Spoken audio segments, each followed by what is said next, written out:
12 વર્ષ વિકાસ વિશ્વાસ અને જનકલ્યાણના આદરણીય પ્રધાનમંત્રી શ્રી નરેન્દ્રભાઈ મોદી સાહેબના નેતૃત્વમાં એમનો જે ઐતિહાસિક એક કાર્યકાળ જ્યારે આપણે અત્યારે બધા એના સાક્ષી બની રહ્યા છીએ, ત્યારે સૌપ્રથમ તો હું માનનીય પ્રધાનમંત્રીશ્રીને હૃદયપૂર્વકના અભિનંદન પાઠવું છું. આવનારા સમયમાં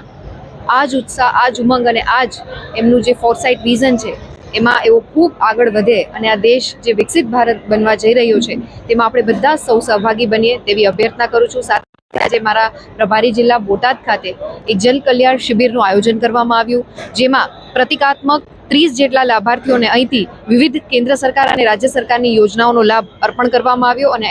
આ ઉપરાંત આ શિબિર 3 દિવસ ચાલનારી શિબિર છે, જેમાં 30 થી વધારે અલગ અલગ સ્થાનો ઉપર આ શિબિરનું આયોજન કરવામાં આવ્યું છે, જેમાં લગભગ અપેક્ષિત 1500 કરતાં પણ વધારથી લાભાર્થીઓને લાભ અપાવવામાં આવશે. જેમાં આયુષ્માન ભારતની વાત હોય, લખપતિ દીદી યોજનાની વાત હોય, સ્વસહાય જૂથોના માધ્યમથી પીએમ સ્વનિધિ યોજનાની વાત હોય કે પીએમ સૂર્યઘર યોજનાની વાત હોય, આવી ગુજરાત સરકારની વિવિધ લાભકારી યોજનાઓનો લાભ એક જ સ્થળે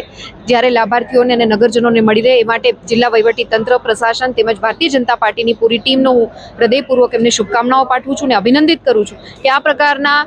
કેમ્પ્સથી, આ પ્રકારના આયોજનથી જન સુધી, છેવાડાના માનવી સુધી અને અંત્યોદયની પ્રેરણાથી જે સંગઠનાત્મક રીતે આપણે કાર્ય કરી રહ્યા છીએ એમને લાભ વહેલામાં વહેલી તકે પ્રાપ્ત બને છે. અને પુનઃ હું આદરણીય પ્રધાનમંત્રી શ્રી નરેન્દ્રભાઈ મોદી સાહેબને 12 વર્ષનો કાર્યકાળ ખૂબ ઐતિહાસિક રીતે પૂર્ણ કરવા બદલ